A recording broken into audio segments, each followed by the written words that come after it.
lights come up, and here we are. You guys ready? Yes, sir. All right. Sure.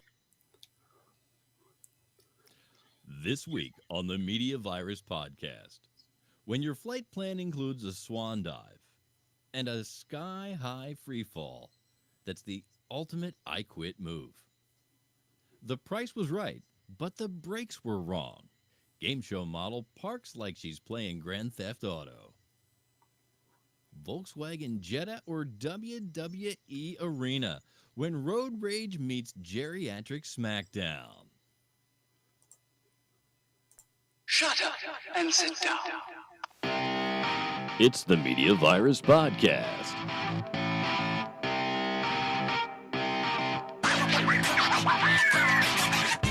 Now here's your infection team. We are broadcasting live from our warped little corner of the internet where the news is twisted, the jokes, they're suspect, and the hosts are only certified in bad decisions. This is the podcast where no topic is off limits, no punchline is sacred, and everyone leaves with something, whether it's laughs, life lessons, or just a mild sense of regret. If you're here for the madness, the mayhem, or simply because your life choices have led you right here, welcome to the Media Virus Podcast. Let's point and laugh as the world is burning around us. So it's been a fun week this week. Had a couple of missteps. Somehow ran over a piece of steel. Had to fix the old tire. But I had something else in my head that I wanted to talk about, and I forgot what it was, and now I just remembered. So Becky of the Media Virus Podcast, Becky, our resident expert in everything. Yes. As we know, she's had some terrible diagnosis. The cancer has returned, and she's going through a radiation treatment to where no one's going to be able to be within 6 feet of her because she will be radioactive, and the things that she touches will be radioactive. Will be irradiated, yeah. Yes. Mm-hmm. And so the I like to say radiating because it sounds pretty. Oh my God, you're radiating. She can't come to my birthday party because she's going to be radiating. She'll be radiant. So the girlies in my life and me, I too really enjoy a styrofoam cup, and we don't really give a fuck what it does to the animals. I tell you what. Sorry, man, not sorry. I think it's. I tell you what, man. With this plastic straw ban, I've had to resort to choking turtles myself by hand. Really? I saw a meme the other day that says, "I need a straw that has a lifespan of longer than 4 seconds, but shorter than 4 billion years." Somewhere in between those two things. So she went looking for, styrofoam cups, and there's a couple places you can buy them. All the places we know, they don't come with lids; they're just the cups. Right. So she calls up Chick-fil-A, and she asks them. She explains the situation, and she asks them if she can buy a sleeve of cups, and they said yes. Please come on down. Yep. They not only gave her the cups, with no charge. They gave her the cups. They gave her a sleeve of cups. They gave her the lids. How come they were Straws. not live on Facebook? And because right now we're live on YouTube. B Block, we will be live on Facebook. So it's a short, and then we're talking to Josh on Facebook. Later on in the B Block of the Media Virus Podcast, we're going to be talking to Chef Joshua Santiago, and we're going to be going live to Facebook. So if you follow the Media Virus Network on Facebook, you'll be able to join us there. We really do appreciate that. And we just figured, when we're interviewing Josh, that Chef Josh, that it's just a better delivery system, Facebook, than for the people who would want to, maybe join in and comment and such. But they gave her all that, and they gave her a Beanie Baby, which is a cow with the sign that says "Eat more chicken." And I just wanted to, there's little bits of sunshine throughout the chaos. But I mean, you'll now remember that, and it'll influence your decision on whether or not you're going to stop at a Chick-fil-A. I mean, we pretty strongly never go to Chick-fil-A. It's not that I never go to Chick-fil-A. It's just I want Chick-fil-A usually on a Sunday. Yeah. You have time to think about it. Yeah, when I was like, oh man, I'd really like a Chick-fil-A sandwich. It's a Sunday, Mm-hmm. and to me, I call that a bad day. Mhm. But this, if you guys, we're just going to go right into welcome back to TMVP, where we point and laugh as our world burns. Joining us as always is the Reverend Professor Mike Litoris with another classic aviation mishap that we just couldn't resist. Mike, what do you have for us today? Matty, this one's got everything we love. Bad decisions, aviation chaos, and a punchline that really lands hard. Or, well, doesn't land at all. So get this. Way back in 2022, a young co-pilot named Charles Hugh Crooks was so rattled by a hard landing that he decided to pull the ultimate emergency exit. And by that, I mean he jumped out of a moving airplane without a parachute. So you're talking about a guy who got paid to take off, fly, and land planes, but he just couldn't stick the landing himself. I don't understand. Exactly. The official report says he got upset, got sick, opened the window, then lowered the back ramp for some fresh air before, exiting the aircraft the fast way. No parachute, no second thoughts, just a one-way ticket to the backyard of some poor family in Fuquay-Varina. Jeez, can you imagine the homeowner? Oh, did you hear that? I think a bird hit the roof. Oh, wait. No, it's just a dude. Talk about an airdrop you didn't order. Now, according to the pilot still inside the plane, where pilots usually stay, Crooks was upset about crunching the landing gear and was in the middle of an emergency diversion when he decided that aviation just wasn't for him anymore. It's a rough day at work when the best career move is ejecting yourself from existence. Jesus. Right? Listen, I get it. Bad landings are embarrassing. But, buddy, they're survivable. You know what's not survivable? Plummeting from 3,500 feet with nothing but regrets to cushion your fall. Moral of the story, if you have a rough landing, just blame the wind and file the paperwork, because quitting midair, that's a resignation. Dude, it's a resignation letter nobody saw coming. Here's the thing I don't get, right? You got a chance of dying anyway. Right? It's like, if I jump out the plane now, I'm going to die. Or I can sit down and see if I can not die. He chose dying immediately. Maybe it's because he didn't want to die in a fiery plane crash. You know what I mean? Maybe he thought he was wearing a parachute. No, I think he probably figured he was already causing a fiery plane crash. He would just check out now. What if he, if I survive, I have to pay for this shit? I think about a couple of accidents I've had. I just turn around and go, fuck. Mm-hmm. I got to pay for this. Yeah.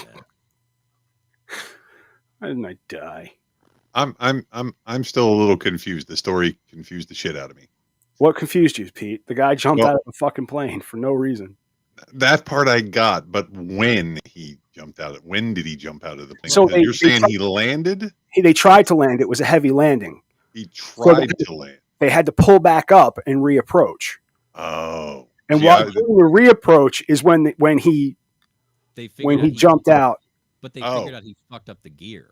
That was I was like, how do you land a plane and then jump out of the plane, while you've already landed? Yeah, that just seems like a fall out the door of the plane onto the tarmac. Yeah, he apparently broke down pretty hard and crunched up the gear. It was messed up, and they okay. They did Now I've got how they were going to land it. Now I've got the picture. So they kind of took back off and made another pass. So this is what was going through his head. He's like, if I make it through this, not only is this motherfucker going to yell at me, but I'm going to have to pay for all this, but I got a chance of just not going. So 23 years old, just jumped out. Maybe he thought he'd make it. 23-year-old kids are kind of dumb. Do you think he was upset about the prospect that he might, if he lived, have to listen to Pete and I explain to one another that situation? Ugh. Boring. It doesn't get any more boring than that. Yeah, well, that was a TikTok I saw, and as I usually do, go, looking through make sure it's true. Found out it was true. Right. Was disappointed it was from 2022, but also that's too good. Yeah, It's too clicks too many boxes, dude, to not do it. It's You know what I mean? it's right up our alley. But moving on with the Media Virus podcast, the only show where bad decisions make for great entertainment. Joining me as always, here he is. He's been here. I've been talking to him, Mike Litoris, who's got a story that proves even game shows need airbags. What's up, Mike?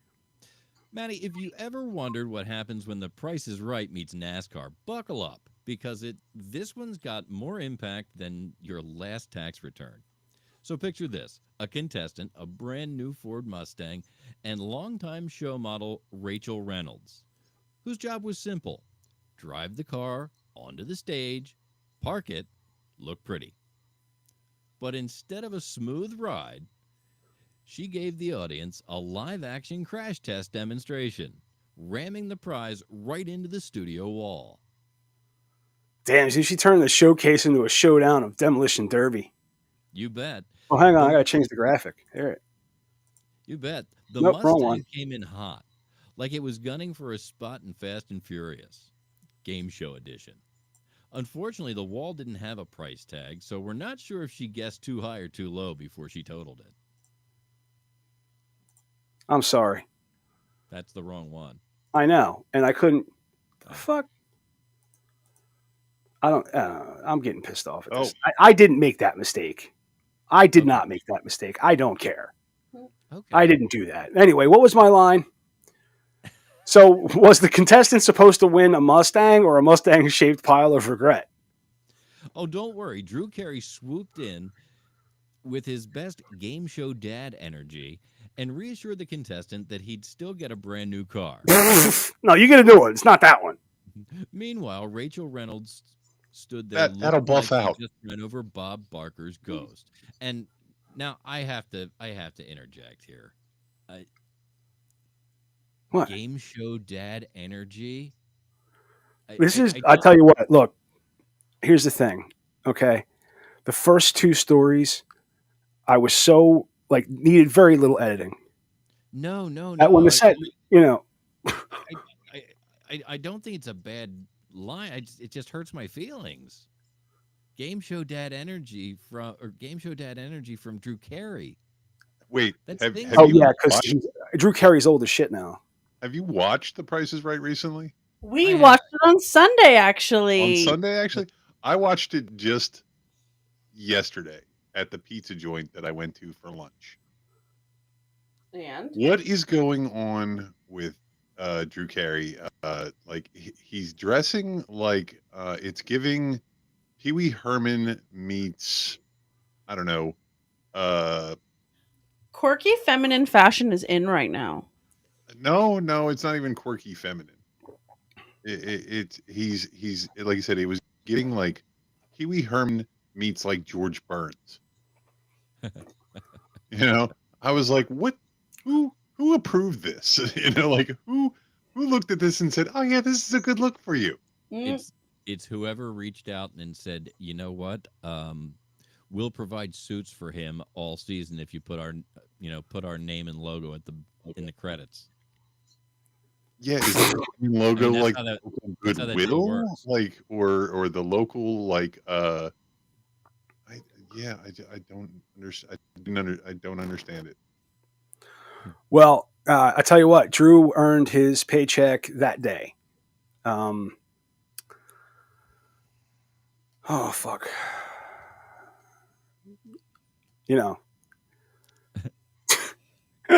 Come on down, and also insurance adjusters, you come on down too. See, that wasn't funny. And let's not forget, this isn't even the worst car-related blunder on the show.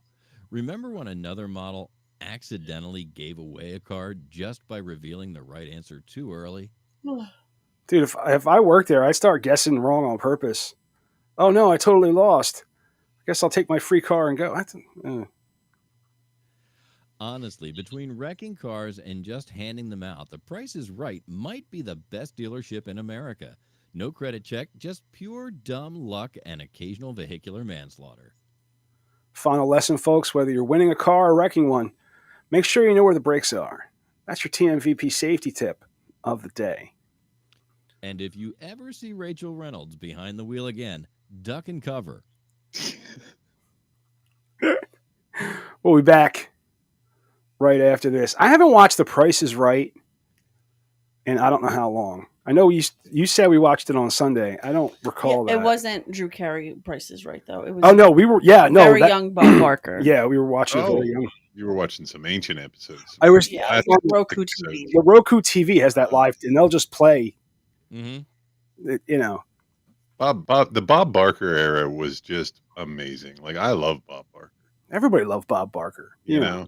Young Bob Barker's funny, though, because he's... Oh, yeah. You can tell he's a kind of a lech. Oh, yeah.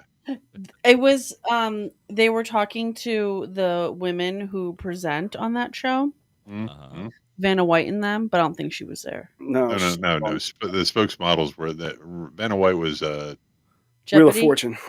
Wheel of Sorry. Fortune. Yeah. Anyways, she was never on there. They were talking to 3 honey dips, and the question was like, what do you do when you're not filming the show? And I just know that, like, Studying prices so I know what they are. I just know that, like, the question was supposed to be like a sexy question for daytime television.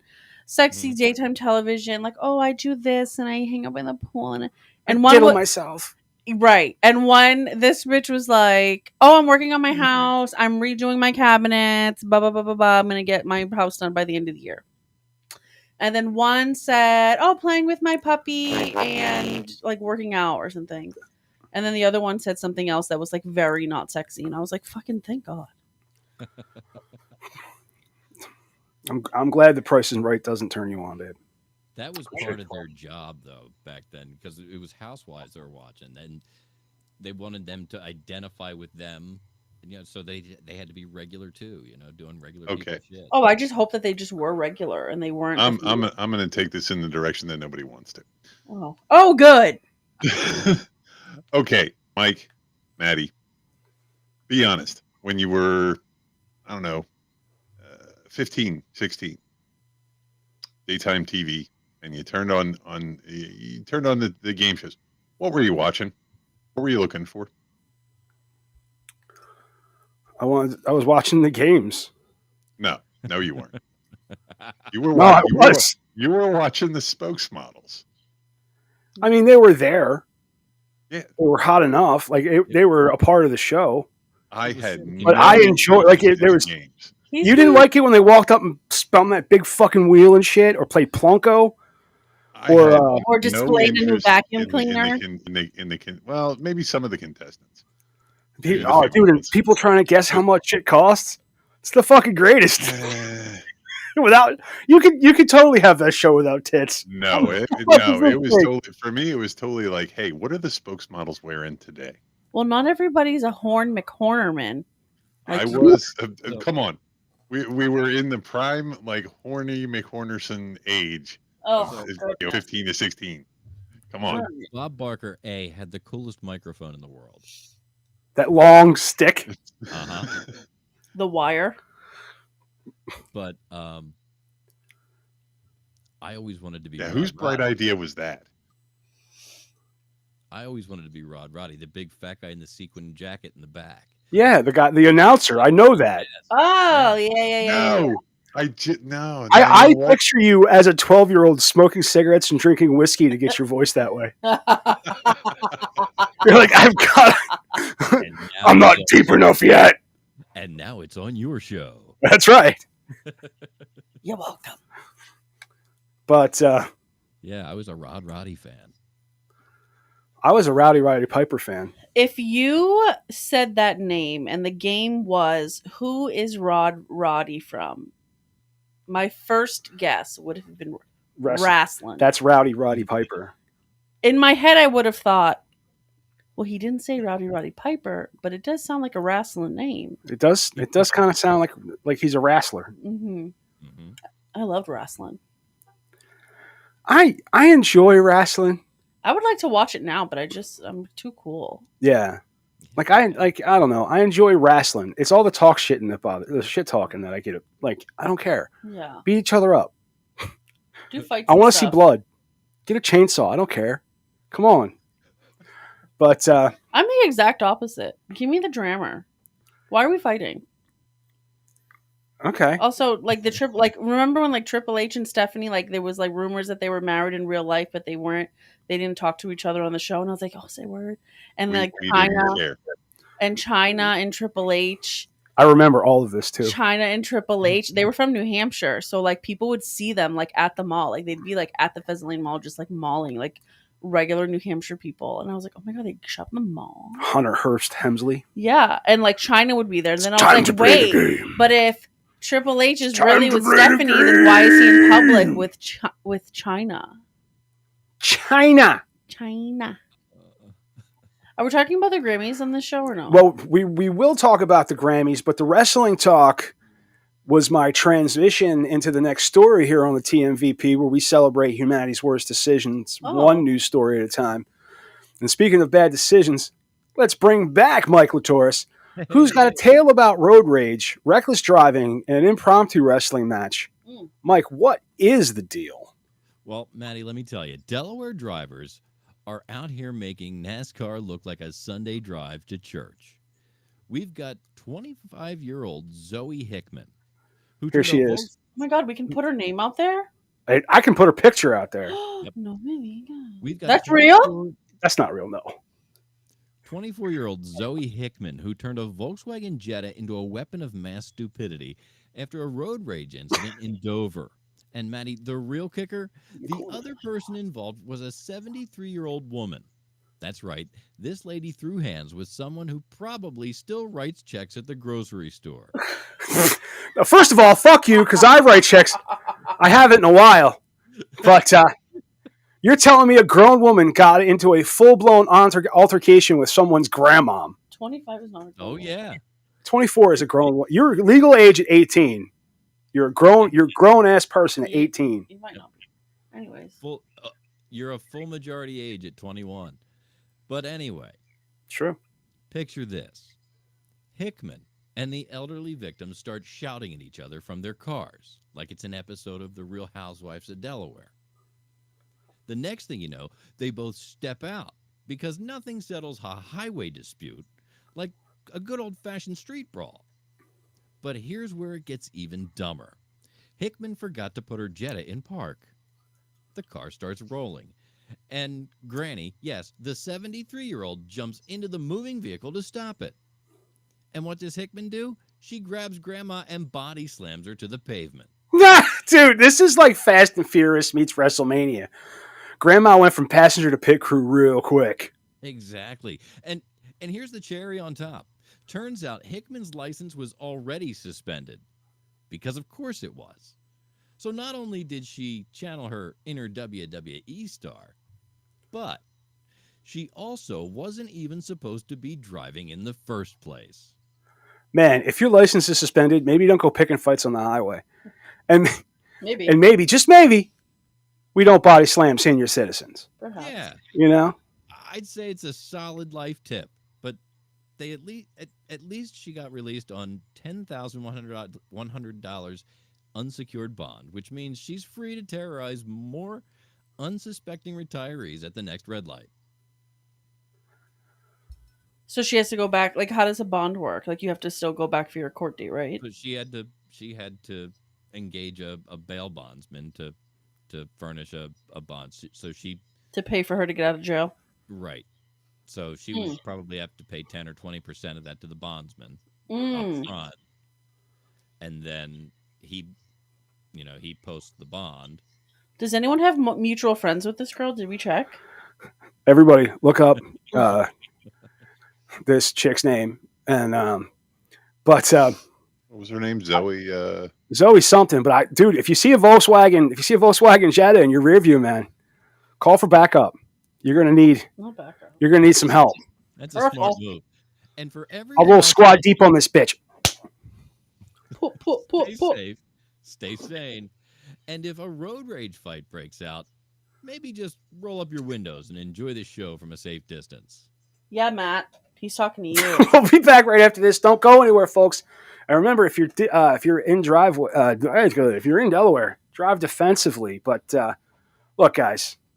All right, let's break this down, okay? Some unhinged lunatic in a Volkswagen Jetta got so mad during a road rage incident that she ended up WWE body slamming a 73-year-old woman in broad daylight.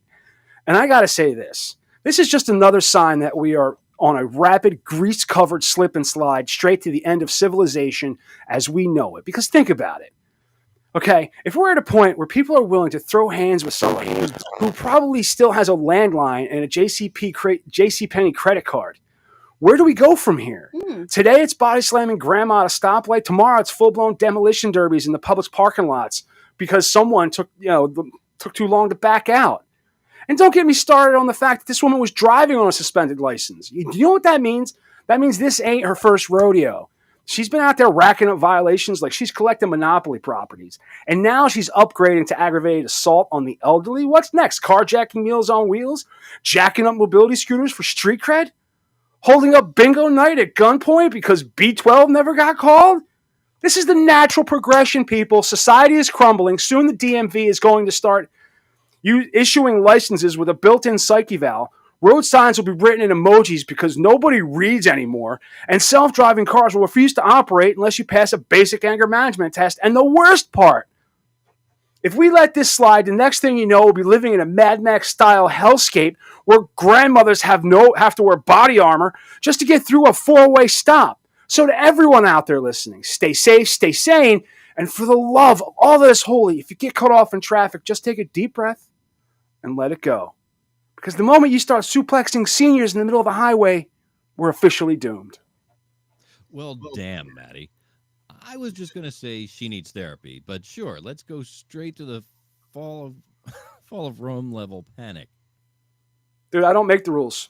I just point out the obvious signs of the apocalypse. You to yourself.